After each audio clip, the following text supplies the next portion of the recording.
Hello my friends and welcome. On this channel I sometimes speak about American politics and politics in general because it influences Ukraine, especially with yesterday's visit of President Volodymyr Zelensky to Washington, D.C., where he met with Donald Trump and they discussed the possible military support of Ukraine even with tomahawks. And I would say that the meeting was, let's say, honestly, not okay for Ukrainian side and for democracy in general. Donald Trump refused to give Ukraine the long-range weaponry because the day before, Putin called Donald Trump and brainwashed him. He resetted his program, completely erasing the previous setting done by Zelensky, and there was no pro-Ukrainian rhetorics from Donald Trump any longer in yesterday's meeting. Well, for me, the story with tomahawks was understandable from the very beginning, that the chance for them to be supplied by the current White House administration to Ukraine is pretty much low. As I say to you, if that deal happened, I would be surprised, probably the most surprised in my entire life about some sort of the event. And as expected, Ukraine obtained refusal. Then Zelensky was asked about those Tomahawk missiles. He replied that he is realistic about it. Plus, he also added that White House and Donald Trump, they don't want to escalate. So similar story with the previous White House administration. You might recall the National Security Advisor Jake Sullivan, who really pushed Joe Biden not to escalate and not to give Ukraine permission to use ATACMS missiles, which have already been supplied. They were afraid that those missiles could be used on Russian territory and Russia may try to do something against democratic states and NATO, but it doesn't really matter for Russia. Plus, Putin himself stated about tomahawks that they are not the problem for Russia, that Russia may modernize the air defense systems and shut down those tomahawks. So far, he has not proclaimed any sort of the threats for Western countries which could be connected to delivery of the tomahawks. But Putin is afraid because he understands the capabilities of Ukraine if it obtains tomahawk missiles. If Ukraine, just with the help of the drones for the last few months, was capable to eliminate 40% of the Russian refinery capabilities. And now Russia has to spend the money to purchase fuel from neighboring countries. Fuel station purchasing fuel from other countries. It is nonsense, but it is happening. Well, here guys, I said something about the previous White House administration, some negative things, with those permissions, but in general there was way bigger support of Ukraine, also direct military help compared to Donald Trump's administration. It is all understandable. Donald Trump just wants to finish this war in any possible sort of the way. The occupation of Ukraine is one of those acceptable ways for Donald Trump. He just wants to stop killing, at least till the end of his presidency term. He doesn't accept Ukraine as an ally. But for Joe Biden, Ukraine was a fellow friendly state. What we have right now is totally upside down, and what Donald Trump is doing, he is now supporting Russia mostly. I mean, not directly with some sort of the financial or military support, but there are no sanctions applied on Russia, plus the long-range weapons delivery was cancelled for now. And also Donald Trump just follows Putin demands every time. There were already multiple of the cases that Donald Trump escalated towards Russia, but each time there was either Witkov's visit to Moscow or Putin calls to Donald Trump, and after it, the program reset. Donald Trump is turning to the other side. Donny cannot stick to a single vector, and it really shows his incompetence. Putin understands that, and Putin just mastered his manipulation of Donny. Everyone sees that. American press, social media, if you open pages, even some of the MAGA supporters, they are now questioning Donald Trump about his misaction in this case. Why did you say one thing and then totally opposite the next day? But it seems like Donny likes to be played like that, and he doesn't understand what is happening. Well, in this video I don't really want to play the speeches of Donald Trump especially, or Zelensky, because it doesn't really matter. Only actions should be evaluated by us to understand the next steps of the White House administration. Well, Donald Trump again showed himself unprofessionally. Well, I'm gonna touch some of the things which were discussed, but without real quotes or playing those videos, because he is just annoying, and yesterday he even used the word fuck. Then he answered the question to one of the journalists, which I think is absolutely inappropriate for the politician of this high level of the biggest democracy probably, yeah, in the world. Biggest economy at least, and military power, the United States of America.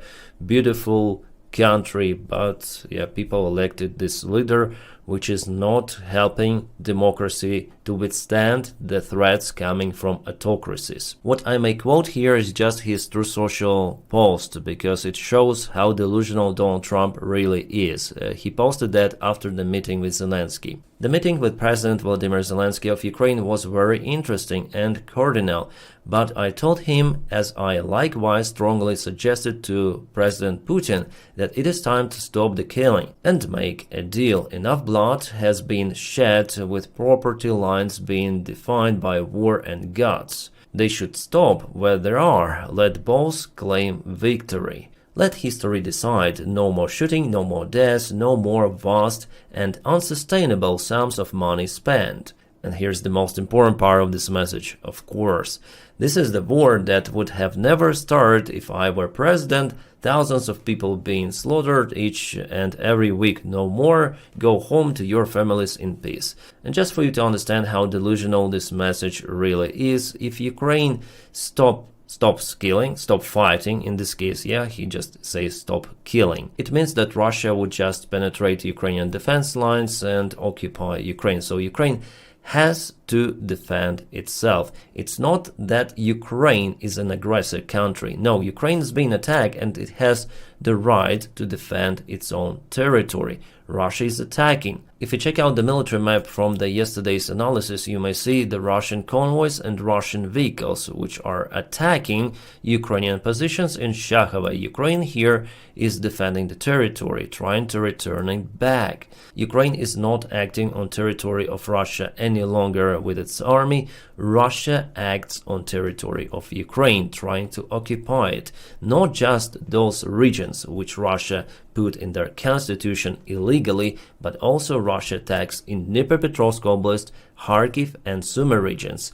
It means that Russia has the broader ambitions than just those 4 regions of Ukraine and Crimea. When Donald Trump spoke with Putin the day before yesterday, before his meeting with President Zelensky, Putin told him the same story, that Ukraine should give up the territorial control of Donbas entirely and withdraw the forces. And maybe in this case, Putin might think about the possible ceasefire. How do we know those details? Well, because President Trump said about it to Zelensky and to Ukrainian side in general. Later on it was published by press, some of the details of the talk. So even though then Zelensky agrees on all of the conditions, ceasefire, unconditional one, yeah, on the ground, in the air, in the sea, Russia still wants to get more ground of Ukraine, so there should be talk with Russia, not with Ukraine in this case. But as you saw in this Truth Social post and the rhetorics coming from Donald Trump, he continued to push, as he says,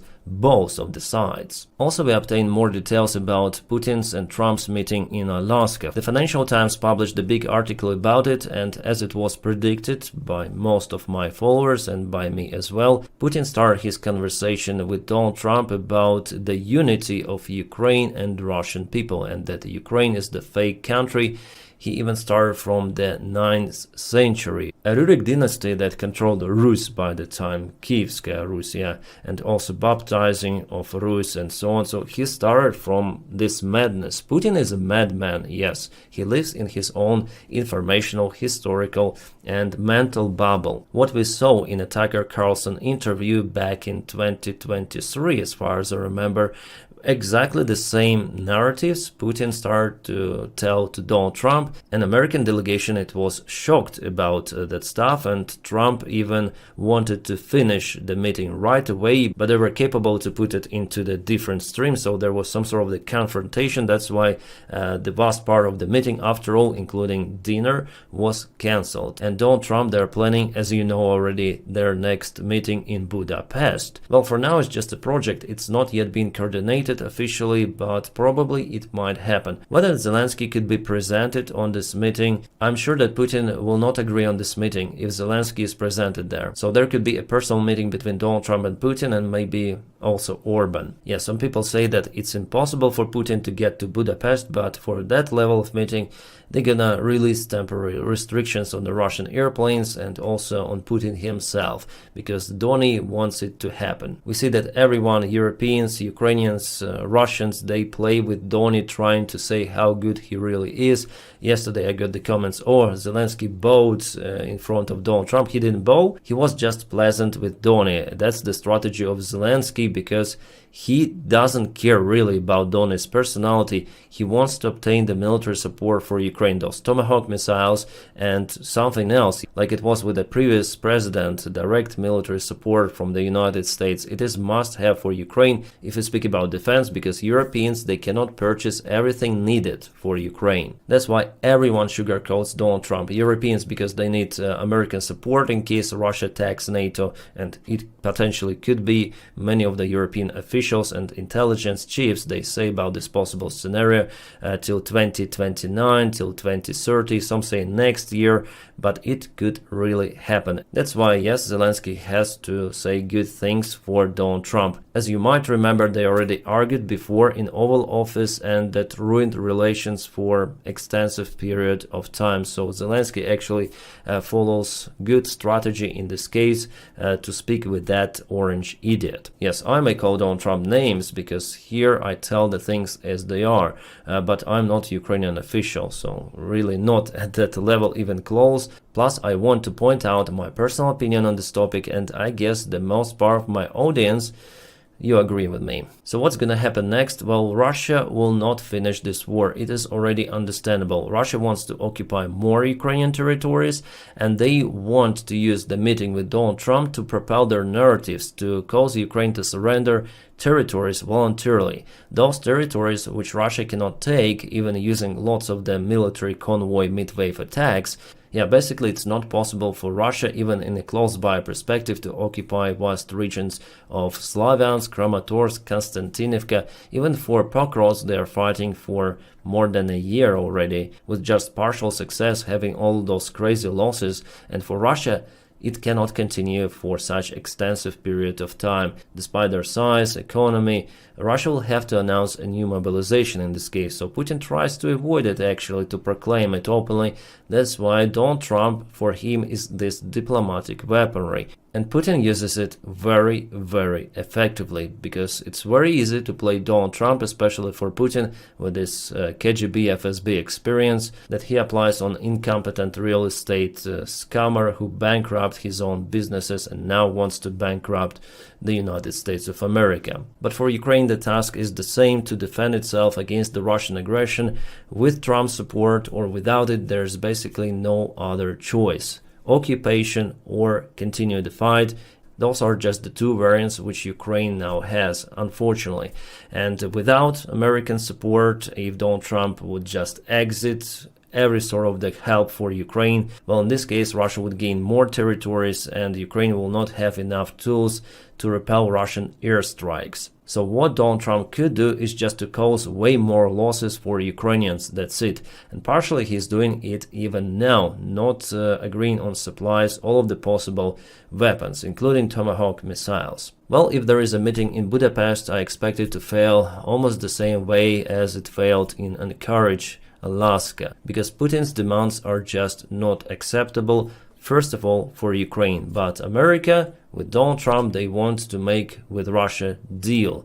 Business as usual. That's why they discussed even a tunnel between Chukotka, Russia, and Alaska, United States of America. I mean, seriously, they discussed it. Donald Trump said about it yesterday in a meeting, and he also asked President Zelensky whether he's okay with this idea. Well, Zelensky said, of course not. This proposal was done by Dmitriev actually half a year ago. It became public just 3 days ago, but before they already spoke about this one. And Dmitriev also proposed Elon Musk to finance this construction. Kind of the good supply line for the Russian army. They already mastered those tunnel missions, yeah? Or a tube operation as they call them. And by the way, in Chukotka, Russia, this place is mostly inhabited. I know what they want to connect here, but the infrastructure inside this Russian region, it is just absent. It is not even close to Alaska. This comes from Kirill Dmitriev, who is in charge actually of those negotiations between United States and Russia, economical negotiations to build business, to forget about what is happening in Ukraine. By the way, at the meeting, Pete Hegseth wore the Russian tie.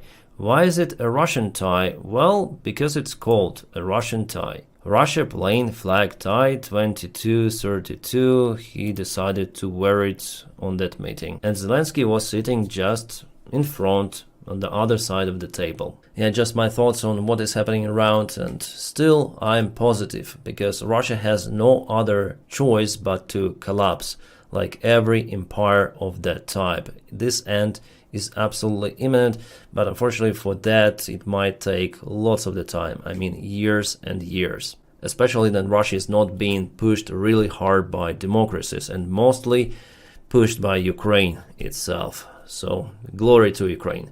My friends, if you want to support the job that I do here, you may follow me on Patreon, the link for it in the video description just below, or support me on membership of this YouTube channel. Thank you guys for making this content possible. I love you all, and I wish you a peaceful sky wherever you are, and have a great time.